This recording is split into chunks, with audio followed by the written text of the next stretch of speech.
우리 하나님의 말씀 야고보서 4장 1절에서 9절까지 봅니다. 하나님의 말씀 야고보서 4장 1절에서 10절까지 보겠습니다. 4장 1절에서 10절까지 봅니다. 너희 중에 싸움이 어디로부터 다툼이 어디로부터 나느냐? 너희 지체 중에서 싸우는 정력으로부터 나는 것이 아니냐? 너희는 욕심을 내어도 얻지 못하여 살인하여 시기하여도 능히 취하지 못하므로 다투고 싸우는도다. 너희가 얻지 못함은 구하지 아니하기 때문이요 구하여도 받지 못함은 정력으로 쓰려고 잘못 구하기 때문이라.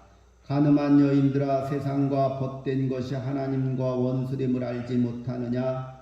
그런즉 누구든지 세상과 벗이 되고자 하는 자는 스스로 하나님과 원수되는 것이니라. 너희는 하나님이 우리 속에 거하게 하신 성령이 시기하기까지 사모한다 하신 말씀을 헛된 줄로 생각하느냐? 그러나 더욱 큰 은혜를 주시나니 그러므로 일렀으되 하나님이 교만한 자를 물리치시고 겸손한 자에게 은혜를 주신다 하였느니라. 그런즉 너희는 하나님께 복종할지어다. 마귀를 대적하라. 그리하면 너희를 피하리라. 하나님을 가까이 하라. 그리하면 너희를 가까이 하시리라. 죄인들아, 손을 깨끗이 하라. 두 마음을 품은 자들아, 마음을 성결하게 하라. 슬퍼하며 애통하며 울지어다. 너의 웃음을 애통으로 너의 즐거움을 근심으로 바꿀지어다. 주 앞에서 낮추라. 그리하면 주께서 너희를 높이시리라. 아멘. 여기 10절에 보면 주님 앞에서 너희를 겸손히 낮추라. 그리하면 주님께서 너희를 높이시리라 하는 말씀이 있습니다. 여기서 너희를 높인다는 말이 세상적으로 출세하고 성공한다는 뜻이 아니라 하나님의 지혜를 따라서 하나님의 사람으로서 마땅히 행할 수 있는 사람, 즉 하늘나라의 자리를 얻을 수 있는 사람이죠. 이 세상의 욕망, 이 세상의 권력, 이 세상의 것을 얻는 자리가 아니라 하늘의 지혜를 얻어서 하나님의 나라의 자리를 얻을 수 있는 사람, 그 사람이 바로 이 하나님께서 우리를 높은 자리에 앉히신다 하는 뜻을 강조하고 있다고 볼 수 있습니다. 우리가 야고보서를 읽으면서 이 야고보서도 그 당시 그 헬라 문화권 속에 형성된 그 복음서 책이기 때문에 그 당시 사람들은 이원론이 아주 강화되어 있었죠. 그래서 항상 선과 악 이렇게 구분하는 것이 일반적이었어요. 보편적으로 좋고 나쁜 거, 선과 악, 마귀와 하나님 이렇게 모든 걸 다 이렇게 이분법적으로 나누면서 설명을 하고 이해를 했어요. 그래서 영지주의자들이 이 당시 많이 전파가 되었었는데 이 이원론의 이해를 좀 극단적으로 해서 이 세상은 다 악하다 그렇게 생각했어요. 영지주의자들, 이 세상은 다 악하다. 그리고 인간의 몸도 악하다. 그래서 이 인간의 육체도 그 신령한 영, 선한 영혼을 이 육체가 우리를 가두고 있다. 그래서 우리의 기쁨과 소망은 인간의 영혼이 이 육체로부터 벗어나는 것이라고 생각을 했어요. 그래서 그 영혼의 즐거움을 추구하는 자가 되라 하는 거죠. 그러니까 육적인 쾌락을 추구하는 자가 되지 말고 그 영혼이 그 인간의 몸에 갇혀 있기 때문에 힘들어하고 있으니까 이 세상의 인간의 육체적인 것들은 추구하지 말고 그러니까 이 인간적이고 세속적인 이런 것들은 추구하지 말고 이 몸속에 갇혀 있는 우리의 영혼이 즐거워할 수 있는 일을 해야 된다. 그런 것을 되게 강조하죠. 이렇게 이제 영지주의자들이 이 세상과 인간의 몸에 대해서 부정적으로 인식을 하고 그저 영혼 구원만 추구하고 그러니까 그거에 대해서 이 바울은 그 영혼의 존귀함을 주장하면서도 그 영지주의자들을 조심해라. 그리고 그 영지주의자들의 말을 듣지 마라. 거기 꼬임에 넘어가지 마. 그들은 적그리스도이고 가짜다, 사입이다. 그렇게 주장을 하는 거예요. 이 사도 바울은 보면은 그런 영지주의자의 영향을 되게 많이 받은 사람. 본인 스스로가 유대인의 율법주의자였다가 이 사람이 변화가 일어나는데 자기 고백의 그런 내용은 없지만 제가 보기에는 바울은 영지주의자들의 영향을 아주 많이 받은 사람. 그래서 예수님을 이해하거나 복음서를 해석하는 바울 서신들을 보면 다 이렇게 나눠요. 선과 악, 이분법적으로 다 나눠. 그래서 초대교회의 영향이 그 바울의 영향을 많이 받았죠. 그래서 이 야고보서도 다 이렇게 나눠요. 선과 악, 마귀와 하나님, 세상과 하늘나라 이렇게 다 나눠요. 그렇게 이해를 하는 거예요. 그러면 초대교회는 영지주의자들과 뭐가 다르냐라고 했을 때 이 세상에 대한 욕망 이런 것을 부정적으로 말하고 금기를 하면서 하늘의 것을 추구해라 라고 했을 때 그 하늘의 것을 어떻게 초대교회는 인식을 했느냐면요. 공간에 있는 어느 저 하늘나라, 별나라에 있는 어느 다른 공간으로 우리의 영혼이 떠나간다는 생각으로 하지 않았어요. 그거는 영지주의자들이 그렇게 주장을 한 것이고 초대교회는 항상 하늘의 것이라고 하는 것은 항상 이 땅의 악한 것을 극복하고 승리할 수 있는 어떤 에너지, 힘이라고 생각했어요. 그래서 하나님이 주신 힘으로 이 세상의 악을 이겨내야 된다는 거예요. 그러면 그 사람의 삶의 주체가 지금 여기 이 땅에서의 삶을 사는데 열심히 살고 선하게 살고 하나님의 말씀에 따라서 살아야 된다. 어디서 살아야 되냐면 여기 이 땅에서 살아야 됩니다. 그래서 그리스도인들은 이 땅을 부정하면 항상 우리가 살고 있는 지금 여기의 삶 속에 하나님의 역사가 일어나고 하나님의 구원이 일어나고 성령이 역사하시고 하나님의 나라가 내가 살고 있는 지금 여기에 임했다라고 고백하는 것이 그리스도입니다. 그래서 그리스도인들은 영지주의자들과 다른 거예요. 근데 이게 중세시대, 교구시대를 비롯해서 중세시대를 겪으면서 이 종교 기독교가 권력의 자리에 앉다가 보니까 이 민중들에게 이 세상의 권력은 다 헛되고 헛되다. 그러면서 자기 종교 지도자들은 이 세상의 권력과 부를 누리는 그리고 일반 민중들에게는 뭐 글자도 모르고 뭐 모르니까 이렇게 벽화를 그리게 하고 성화를 그려서 신부들이 그것도 알지 못하는 라틴어로 막 설교를 하면서 우리가 여기에서는 고난을 당하지만 죽어서 우리의 영혼이 자유함을 얻고 해방이 되고 구원을 받으면 우리는 영원한 천국에서 살 수 있으니까 지금 여기에서의 고난은 그냥 감당해라, 감내해라, 불평불만하지 말라. 이 세상의 권력에 대해서 부에 대해서 너희들이 그렇게 이래라 저래라 따지지 말고 그저 여기서의 고난은 하나님이 우리에게 준 십자가라고 생각하고 그냥 그걸 견뎌내라. 견디고 죽어서 저 천국에 가면 영원한 생명을 얻으니까 여기서는 불만이 있어도 좀 참아라. 이런 식으로 계속 설교를 하는 거예요. 가르치는 거죠.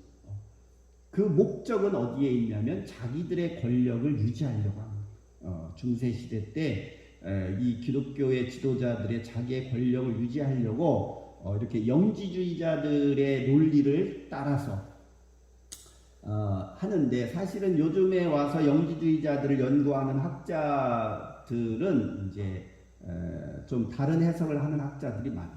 정말 영지주의자들이 저 어느 별나라에 어떤 천국이 있다고 믿고 거기로 그 영혼이 가는 것을 목적으로 그 영지주의자들이 그런 논리를 핀 것이냐, 그런 이원론, 극단적 이원론을 과연 영지주의자들이 한 것이냐라고 했을 때, 요즘에 이제 새로운 해석들은 영지주의자들은 그 공간 개념 속에서의 어떤 영원한 천국을 설정해 놓고 그 영혼이 글로 가면 된다, 영혼의 해방만을 주창한 것이 아니라 단순히 이 땅의 고난과 고통을 승화시키는 하나의 방식으로 그들은 그런 설정을 한 것뿐이지, 그래서 그들의 목적은 지금 여기에서의 개인의 고난과 고통을 어떻게 승화시키고 극복할 수 있는가 하는 방법을 선택했는데, 그것이 바로 영혼 구원이다.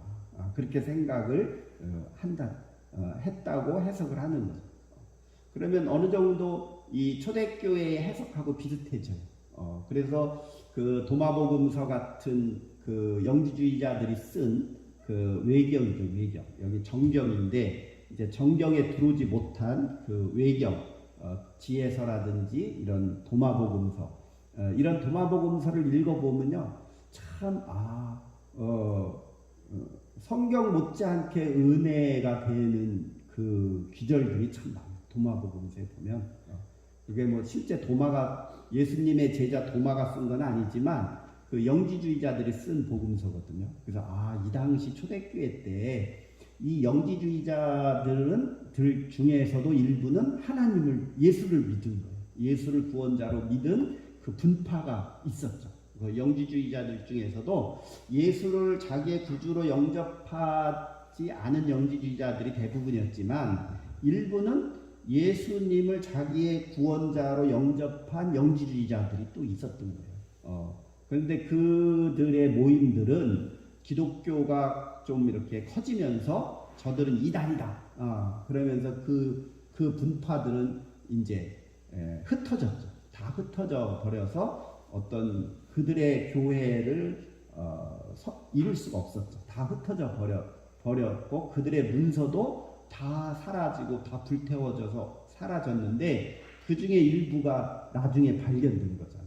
1900년대 발견되고, 항아리 속에 발견되고, 막 토굴 속에 발견되고, 그 중에 하나가 이제 도마복음서인데, 그들을 보면 이들이 단순히 이 세상을 악하다 뭐 그렇게만 생각한 것이 아니라, 그들의 그 고난과 아픔이 너무 극심하기 때문에 그것을 극복하고 승화할 수 있는 방법으로 그들은 영혼 해방에 대한 극단적인 사고방식을 갖기 시작을 한 거죠.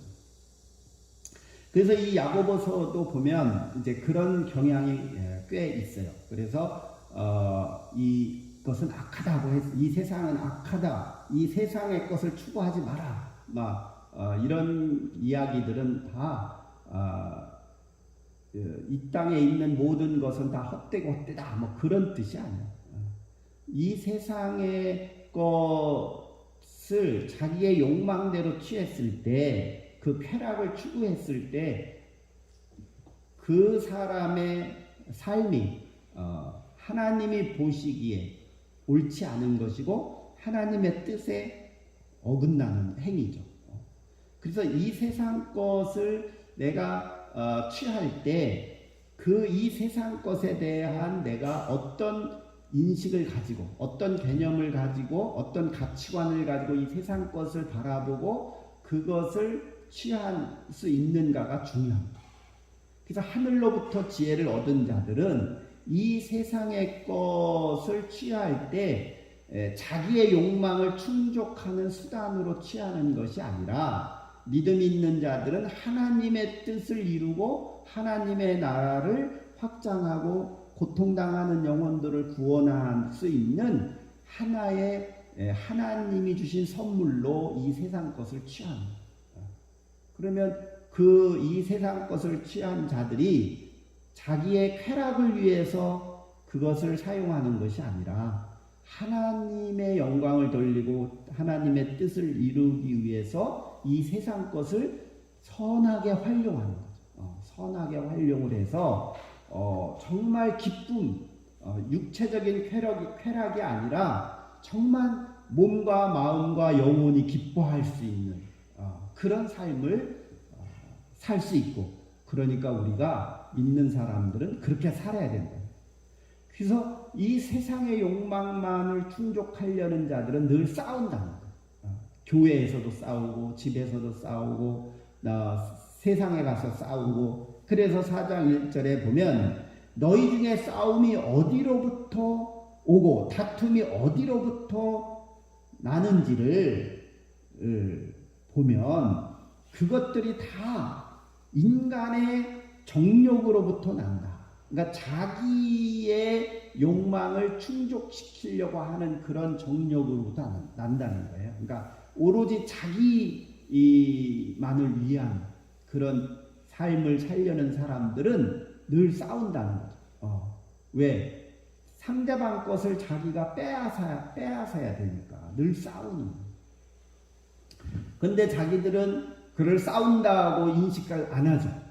내가 경쟁해서, 내가 능력이 있어서 너희들보다 많은 것을 내가 얻은 것이지, 너네가 바보 같아서 너가 잃은 것이지, 그러니까 너희 탓을 해야지 왜 내 탓을 하냐라고 그 당시나 지금이나 인간들은 많이 가진 자들은 그렇게 합리화를 하는 거예요. 근데 그렇게 많이 가진 자들의 자기 합리화는 이렇게 빼앗기고 고통당하는 자가 없으면 자기의 것을 얻을 수가 없는 거예요.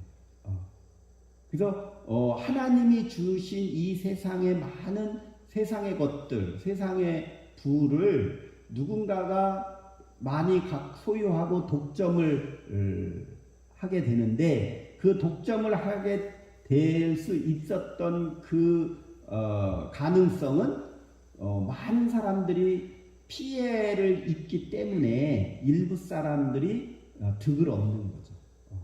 그래서 많은 것을 가진 자들은 그것이 네 것이 아니라 그거 다 하나님의 것이다. 그렇게 인식을 하고 그것을 다시 사회에다 환원을 하는 것이 하나님의 뜻이죠. 그래서 이처럼 자기의 욕망과 정욕으로만 이 세상 것을 소유하려고 하다 보면 싸우게 된다. 그런데 그렇게 되지 아니하도록 이 하나님의 선물이잖아요. 이 세상의 것이 하나님의 창조물이고 하나님의 선물인데, 우리에게 주니 하나님의 선물을 일부 사람들만 독점하지 않도록 하는 것이 하나님의 뜻을 이루는 거거든요. 법을 통해서 또 사회 인식을 통해서 뭔가 우리들의 삶을 깨우쳐야 돼요. 일본이라는 나라가 1960년대, 70년대, 80년대 계속 성장했죠. 일본이라는 나라. 막 성장을, 기술력이 일단 발달하니까 자본주의 사회에서 크게 성장을 했는데, 일본이 욕심을 부리기 시작해요. 어떤 욕심을 부리느냐면, 부가 축적이 되니까 그 부를 금융자본화 시키면서 부동산 투자를 하라고 국가 정책을 그쪽으로 세우고 은행들이 막 부추기죠. 부동산에 투자해라. 그래서 이자를 싸게 주겠다. 그래서 심지어는 나중에 집이 1억짜리인데 대출을 1억 5천, 막 2억까지 해주는 거예요. 세상에. 그러면 은행이 손해잖아요. 근데 은행은 벌써 계산을 다 새로 한 거죠. 분명히 부동산 가치를 올려놓으면 저 집이 1억이지만 나중엔 2억 이상 가기 때문에 2억을 빌려주고 우리는 이자를 받으면 되니까 손해 볼 게 없다. 그래서 일본의 땅값이 어마어마하게 80년대 올라가죠까지. 그래서 도쿄의 땅을 팔면 미국을 살 수 있다. 막 그런 말이 나올 정도로 어마어마하게 부동산이 땅값이 올라가다가 폭망을 하죠. 근데 그게 뭐냐면 이 땅이라는 것은 공장하고 다르잖아요. 뭐 물건이 나오는 것도 아니고, 또 땅값이 너무 비싸면 공장을 세우려면 돈을 많이 투자해야 되고, 그러면 그 물건의 원가가 올라가잖아요. 왜냐하면 부대 시설이니 모든 게 다 비싸지니까. 그러니까 원가가 올라가니까 세계 경쟁에서 승리하기가 어려워지죠. 그러니까 너무 어거지로 막 인간의 욕망을 부추겨가지고 막 대출받아서 땅 사고 집 사라고 막 했다가 망했잖아요. 근데 그거를 미국도 똑같이 했어요. 저 일본 놈들 보니까 와, 저 대단한데. 그러니까 미국도 막 똑같은 정책을 써가지고 부시 때 그러다가 미국도 망했잖아요. 근데 그걸 보고 한국의 또 대통령들은 똑같이 하는 거예요. 똑같이. 이명박 대통령, 박근혜 대통령 똑같이 막 싼 이자로 줄 테니까 집 사라고 하고 뭐 차 사라고 그러고 땅 사라고 그러고 막 대출을 막 해주는 거예요. 근데 땅이라는 거는 제한되어 있고 거기에서는 가치가 창출이 안 되기 때문에 어느 정도 선이 오르면 그 이상 오르면 안 되는 거예요. 그거는 역효과나죠. 그러니까 우리나라도 지금 땅값이 전 세계에서 땅값이 비싸기로 보통 한 7, 8위 안에 들어요. 우리나라 땅값이. 그러면 객관적으로 보면 우리나라 땅값이 지금보다 한 3, 40% 떨어져야 되고 정상이거든. 그러면 언젠가는 떨어져. 언젠가는 다시 원위치로 떨어지게 돼 있어요. 근데 이런 것들을 왜 정치가들은 그렇게 부추기고 그럴까? 다 인간의 욕망을 이용하는 거죠. 인간의 욕망을 이용해서 부를 축적하는 거예요. 그래서 지금 젊은이들 막 대출 받아서 집 샀고 막 그러다가 이제 막 이자가 계속 올라가니까 어떻게 돼요? 월급 받아서 이자 갚기도 바쁘잖아요. 그러니까 다 은행 금융권이 돈을 뺏어가는 거예요. 그러면 그 사회가 불안해지고 문제가 생기고 사람들의 마음이 강팍해지고 인간들의 심성이 여유가 없어지죠. 그러면 싸우는 거예요. 그러면 부자들은 뭐라고 하느냐면, 야, 니네들은 맨날 밥 처먹고 싸우고 문제 일으키고 범죄하고 너네들은 그러니까 못 살지, 뭐 그렇게 비난하고 하면서 자기들의 권력과 부를 합리화시키는. 야, 너네들은 공부도 안 하고 똑똑하지 못해서 가난하게 됐는데 뭐가 불만이야? 그러려면 너네들도 공부 잘하고 똑똑해서 니네들도 돈 벌면 되지, 왜 그래? 왜 불만이야? 이런 식으로 자기들의 모든 그런 부와 권력을 다 합리화시키는, 이런 거는 잘못된 거죠. 그러면 하나님의 뜻을 구하는 자들은 이렇게 잘못된 것들을 바로잡고 나 혼자 잘 먹고 잘 사는 게 아니라 여럿이 같이 더 나누고 같이 잘 살 수 있는 그런 법을 만들고 제도를 만들고 정책을 할 수 있게 하고, 그런 가치와 그런 철학을 가진 지도자들을 뽑아야죠. 그런 철학을 가진 지도자를 뽑아야지 무조건 경쟁에서 이기는 자, 승자가 잘 먹고 잘 살 수 있는 자본주의 사회니까 돈 없는 자들은 불평하지 마라.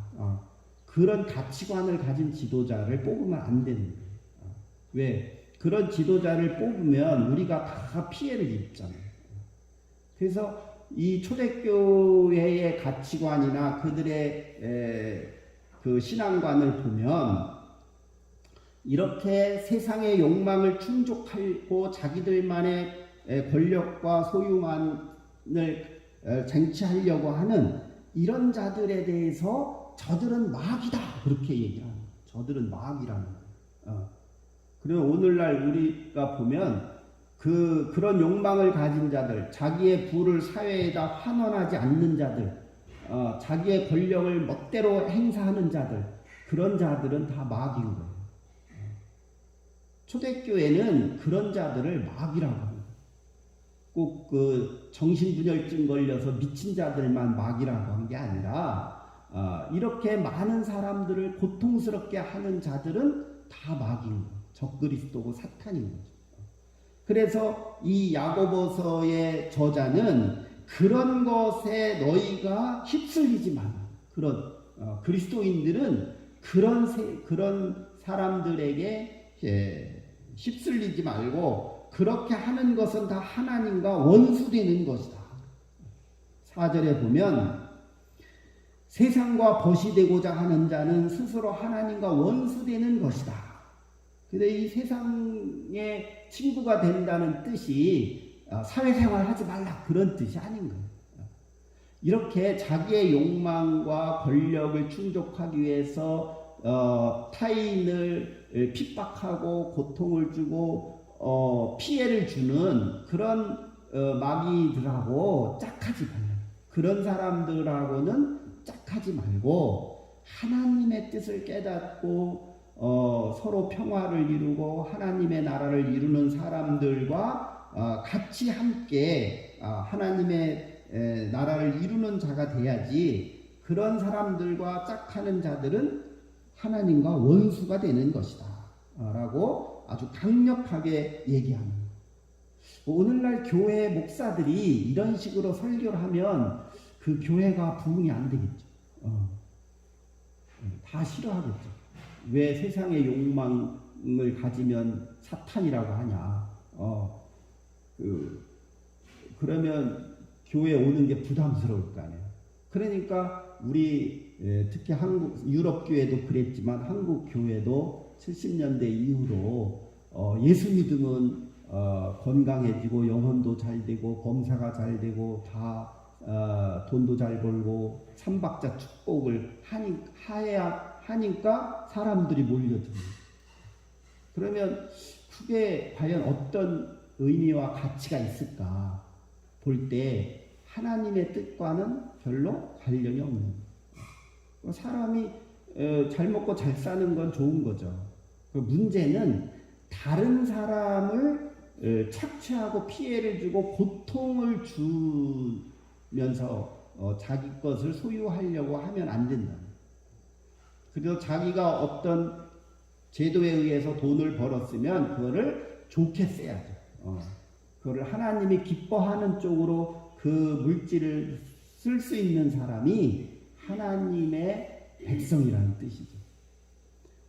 그래서 이 야고보서는 그 당시 교인들에게 아주 엄격하게 설교를 하는 거예요. 너희들은 사탄과 짝하지 말라. 너희들은 하나님의 자녀라. 그러니까 너희는 마귀를 대적하라. 그래서 8절에 보면 하나님을 가까이 하라. 하나님을 가까이 하라. 이 말은 회개하라는 말이고 너의 삶의 방향을 바꾸라는 뜻이죠. 삶의 방향을 바꾸라. 하나님께 가까이 와라. 그래서 너희는 오히려 웃음을 애통으로 바꾸고 즐거움을 근심으로 바꾸라. 아니 그러면 왜 기뻐해야지 행복해야지 왜 우리 보고 슬퍼하라고 그러고 애통하라고 그러고 왜 근심하라고 하느냐.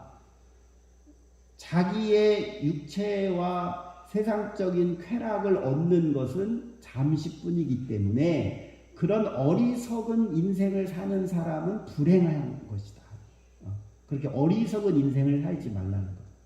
그거는 일시적인 기쁨과 쾌락이기 때문에 너 영혼이 잘 되고 너가 하나님의 자녀로 바르게 살려면 오히려 그런 세상의 것을 선택한 것에 대해서 너는 애통해야 된다는 거예요. 나의 인생에 대해서 너는 애통해야 되고 그것을 즐거워하는 거에 대해서 너는 이제는 근심해야 된다. 내가 이렇게 살면 안 되겠구나. 내가 이제 하나님의 뜻에 합당하게 살아야지. 하나님을 기쁘게 하는 인생을 살아야겠구나. 라고 너의 삶의 방향을 바꾸려면 힘듭니다. 그 방향을 바꾸려고 하면 애통해야 되고 근심해야 되고 고통을 감내해야 되기 때문에 너희가 지금 웃을 때가 아니다. 너가 지금 웃을 때가 아니니까 너의 인생의 방향을 바꾸라. 회개하라는 거죠. 그러니까 너의 인생을 바꿔서 어디로 와요? 주님 앞에 와서 너를 낮추라. 교만하고 자만하지 말고 너는 주님 앞에 나와서 너 자신을 낮추라. 지금까지 기고만장했던 네 인생을 낮춰서 너가 주님께 복종을 하고 순종하고 주의 말씀을 따르면 하나님의 나라에서 너희의 위상을 높여주리라. 하나님의 자리에서 하나님의 나라의 자리에서 너를 높여줄 것이다. 그래서 자기의 삶의 가치관이라든지 자신의 진정한 행복감 이런 거를 참된 진정한 즐거움, 진정한 행복을 얻을 수 있는 그 위상을 갖도록 해준다고 하는 것입니다. 그래서 우리들의 신앙의 삶이 이 세상의 것에 사로잡히는 것이 아니라 나의 모든 것을 겸손히 낮추고 주님 앞에 서서 주의 말씀에 순종함으로 인해서 하나님 나라에서의 나의 삶의 자리가 높아지는 그런 신앙으로 살아가시기를 주의 이름으로 축원합니다. 기도하겠습니다. 사랑과 은혜가 충만하신 하나님 감사합니다. 저희들은 너무나도 이 세상의 욕망을 쫓아가려고 허둥